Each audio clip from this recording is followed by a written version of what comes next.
Hey guys, and welcome to today's tutorial on another one of my favorite page styles.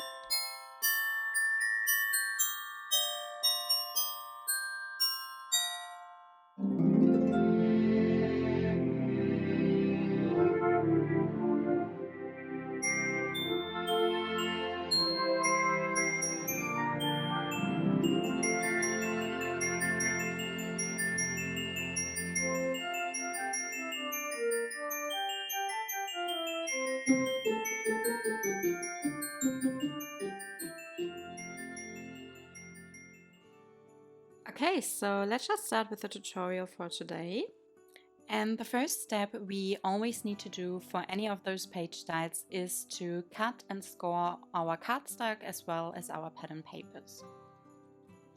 And for the measurements, you can refer to the cutting guides and templates which are available in my Etsy store for different album sizes. And when I cut my cardstock and pattern paper, I always like to label all the elements I have cut. So this is just an example on how to use your cutting guides for cutting and scoring your cardstock and pattern papers. And then after scoring, you can go ahead and do the next step. So the next step for this page style is to attach tape right next to the scoring lines. So we have already scored our cardstock and now we can take our 3/8 of an inch tape, so at least that's what I like to use, and you just want to make sure that you place it on this little flap we have created with scoring, and you just place it right next to the scoring lines without actually covering the scoring lines.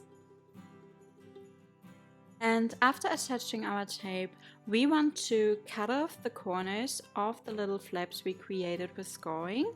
So for this, I like to turn around my cardstock and then I get my small scissors and I just cut it at an angle right next to the scoring lines. And just make sure that you don't accidentally cut into the scoring lines, but just next to them. Once you have cut off the corners, you can go ahead and actually fold up the little flaps we created. And for this, turn around your cardstock because you don't want to fold it up on the side where you scored it or where you placed the tape on. So we want to fold it on the back side. And then I also like to get my bone folder and burnish it down. So now we can attach our cardstock elements A onto our basic page, and for this I like to remove just half of the tape backing, and then I hold up the sticky side and I use the non-sticky side to actually align my cardstock element A to the edge of the basic page, and then once I've found the right position I go ahead and press it down and remove the rest of the tape backing. And I actually just eyeball it, so I don't use a ruler here. I just make sure that I find the position I want those cardstock elements A to be in. And then after attaching cardstock elements A, we can cover up our basic page by using the pattern paper for the basic page. So just open up those flaps, and then I like to use wet glue for attaching the pattern paper, because when using wet glue you're still able to move around the pattern paper and find the right position so that you have an even border around it. And then before covering up our cardstock elements with some pattern paper as well, we would need to attach our magnets to those cardstock elements A.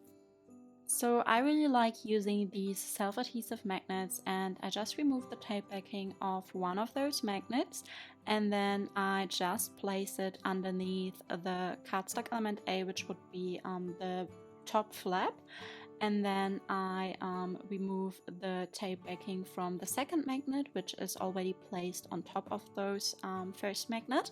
And once it's removed, you can just close up the flap and it will stick to the second cardstock element A, and then you have those magnets attached to both of the cardstock elements.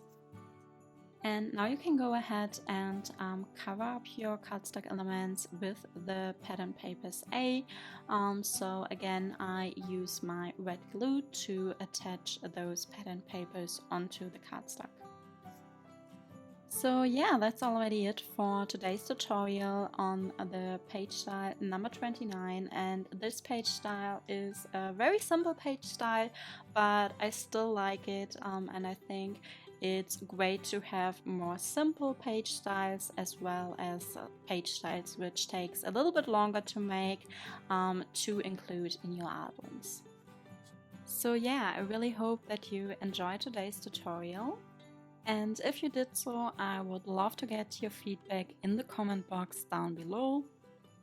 And of course, it would also mean a lot to me if you could give this video a like, a thumbs up, and subscribe to my channel if you haven't already. So I hope that you are having a great day, and I would love to see you in my next video.